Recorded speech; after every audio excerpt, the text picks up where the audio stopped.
modded Bloons Tower Defense 6 to add in our very own modded hero. Norman the Industrial Farmer might not look like much, but let's just say by the end of the game, he will make you millions of dollars every single round. Talking strictly money, he is by far the most overpowered hero we've ever seen in this game. Oh, and did I mention he has the ability to turn any balloon into a green one? Stick around to the end to see what other surprises he has in store for us. All right, so if we want to go ahead and get Norman all the way up to level 20, and on top of that God boost him, we're going to need a lot of money by the end of wave 140. But trust me, it's going to be well worth it. Along the way, he has all sorts of really cool abilities, including one that lets him turn any type of balloon into a green balloon. And just wait until you see when he gets to level 20. That's when things get absolutely insane. But along the way, he's going to get tons of different upgrades that'll actually make it relatively easy for us to make money. So let's go ahead, we'll put him down like right here's probably a good place, and we should be able to have like 4 banana farms or so touching him. Now, to run you through exactly what his different things are. At level 1, he collects nearby bananas. Essentially, he's a banana farmer, but he does get his first banana farm for free. By level 2, the bananas are worth 10% more. By level 3, you get balloon pesticide, which you can spray on screen in a large area, creating like a kind of poison effect for different balloons. But wait till you get to number 4, where all T1 upgrades for banana farms are free. Like, literally all of them. Now, this is where things are going to get a little bit interesting as well, because normally with the cross-pathing mod, which allows us to go up and down all the different tiers, it's in our best interest to get the marketplace. But if you do that, then he doesn't pick them up, and you don't get the money boost. So for the first time in a while, we're actually not going to be doing that, which kind of might surprise a bunch of people out there if you're big fans and you know how much we love modding the towers and going down the bottom route of the marketplace, but for once, it doesn't make sense. Also, Norman, as you can see, gets an extra 10%. That's where that $2 comes from. But if I pick it up with my cursor, you actually don't get that boost. So keep your cursor away from Norman at all costs. Trust me, might end up making you a lot less money by the end of this game. All right, come on. One more level for Norman, and then we'll be able to place down banana farms and get the first upgrades. There we go. See? So all the first upgrades are completely free. Really, really overpowered, if you ask me. Like, I think that's kind of crazy, but you know what? I'm okay with it. And along the way, he's going to be getting some more and more OP things. So, all in all, for my first ever modded hero, at least I think it's my first ever one,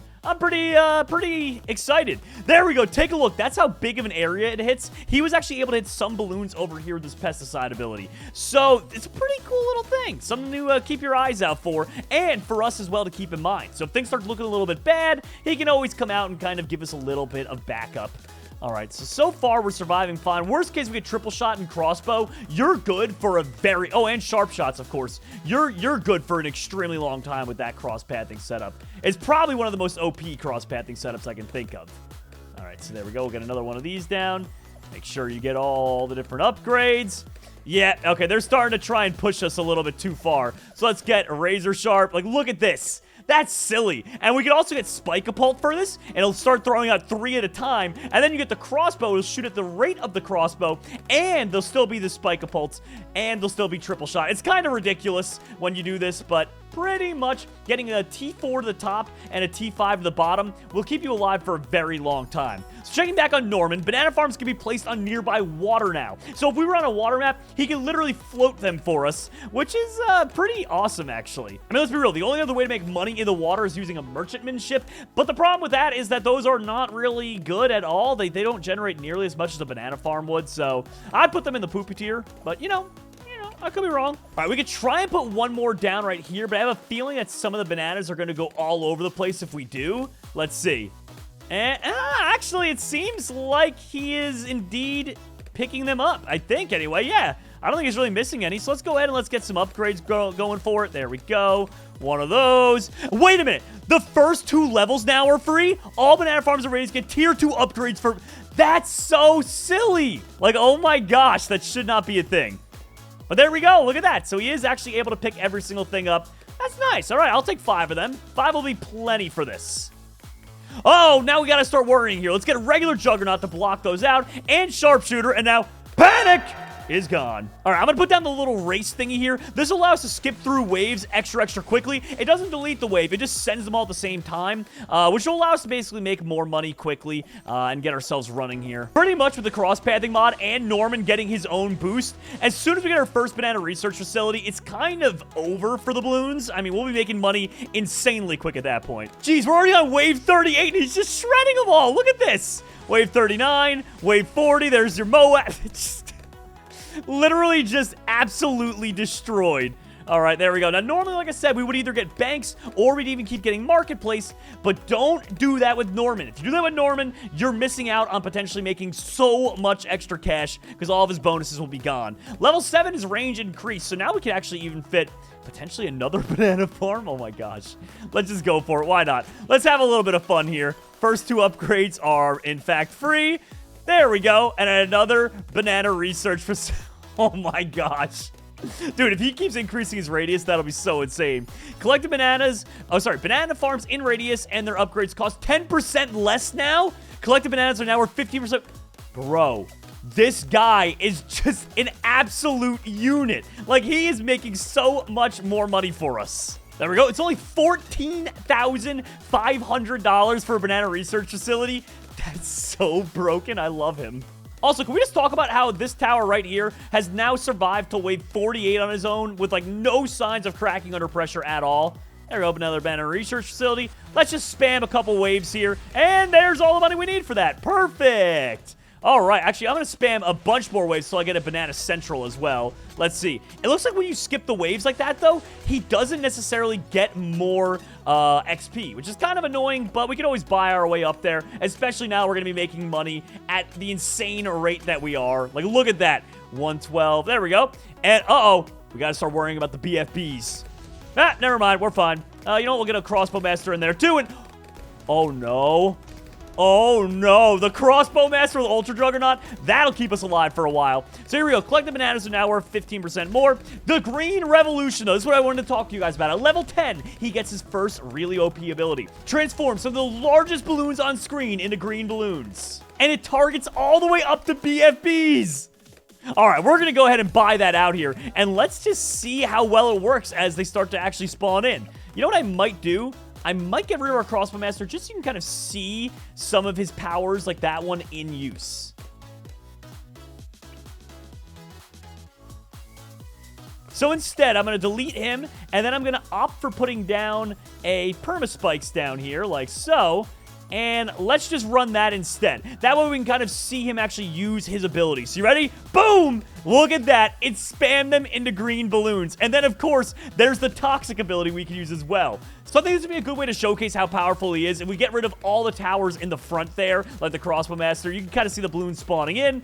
And like I said, this ability right here, the level 10, gets even stronger. You want to wait until you see that level 20. It gets wild. But for now, up to BFBs can be transformed into it.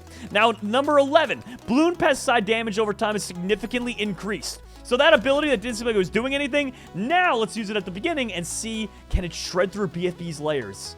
Wow, it actually can't. But you know what we can do? Boom! Turn them into green. Gotta love it.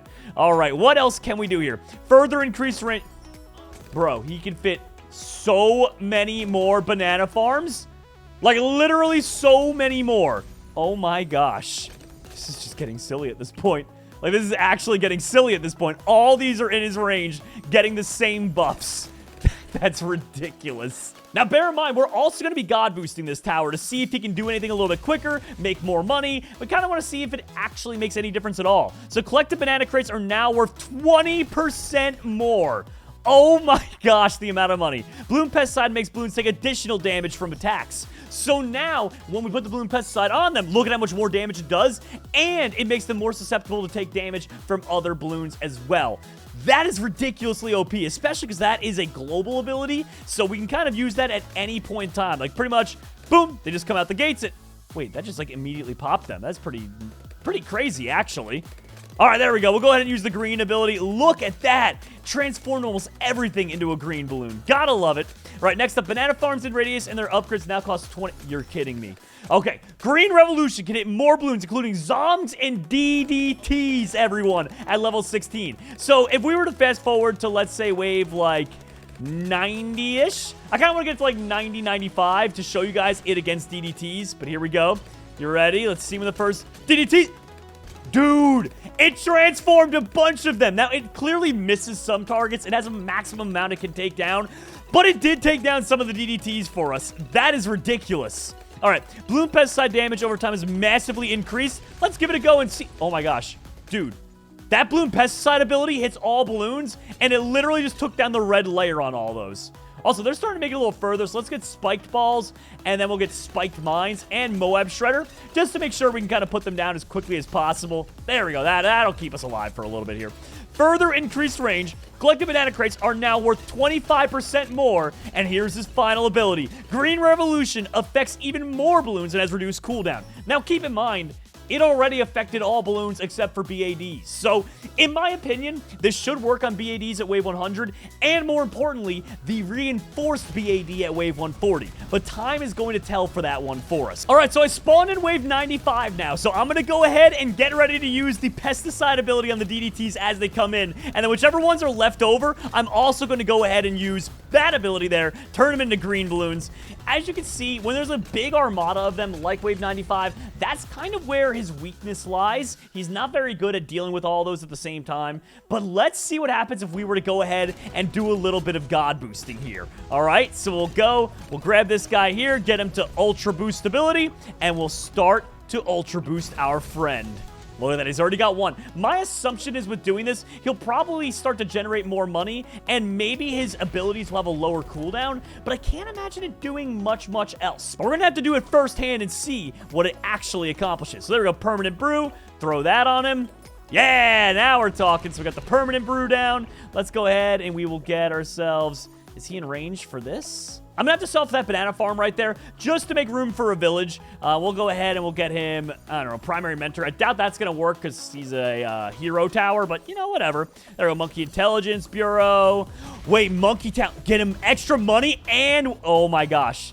So he's about to be making, absorbs all nearby farms and their income. Nah, we don't want to do that. We don't want to do that. But we did just increase the amount of money he's able to make from that, which is pretty silly if you ask me. Now, if you take a look, he has a bunch of power-ups for him right now, which is just absolutely epic. And let's get ready for this, everyone. Wave 100. I'm going to go ahead and use this ability on him. Will it work? No, it does not work for the BAD. So then what was it talking about when it said it works for more type? Wait, the pesticide just did 20%. The pesticide did a little more than 20% of the total HP of that thing. That's not too bad at all. But let's just keep on overclocking him now and see what other cool things we can get out of him. Oh, things are getting a little bit crazy out here, so let's start putting Norman to some good use. Look at that. With his abilities, we were able to shut that wave down as things were getting crazy. But the problem is, with the cooldown that he has on it, it's not exactly going that well for us. I mean, I think look... Okay, that just looks really weird. I've never seen it look like that before. I don't know if it sent more than it was supposed to, but that was just strange looking.